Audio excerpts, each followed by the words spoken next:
Komisi Pemberantasan Korupsi Senin kemarin mengundang pemerintah dan mantan pimpinan penegak hukum untuk membahas rencana strategis KPK tahun 2015-2019.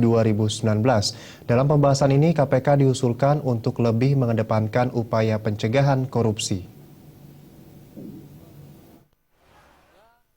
Sekretaris Kabinet Pramono Anung diundang ke KPK untuk membahas rencana strategis KPK tahun 2015-2019.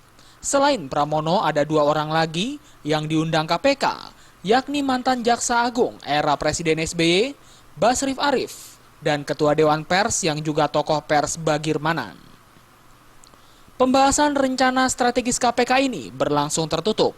Usai bertemu, Sekretaris Kabinet Pramono Anung mengatakan, dalam pembahasan tersebut ada beberapa usulan untuk KPK, diantaranya KPK lebih mengedepankan upaya pencegahan korupsi, tanpa mengurangi upaya penindakan yang menjadi kewenangan KPK.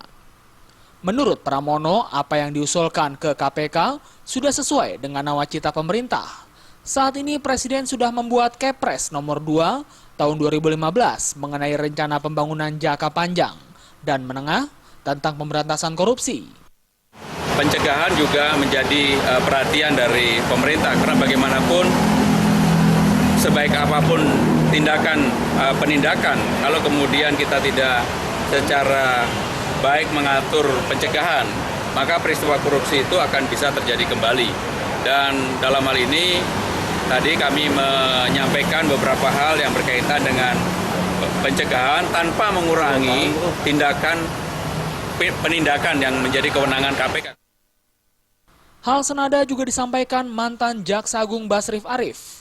Menurut Basrif, tindakan represif yang selama ini telah dilakukan harus diimbangi dengan tindakan preventif oleh aparat penegak hukum dan juga adanya saling koordinasi antara penegak hukum.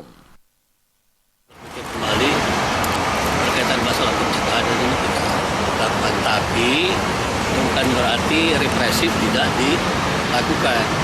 Jadi itu simultan. Jadi antara preventif dan represif itu sudah dilakukan. Dari Jakarta, Ade Tata Permana melaporkan.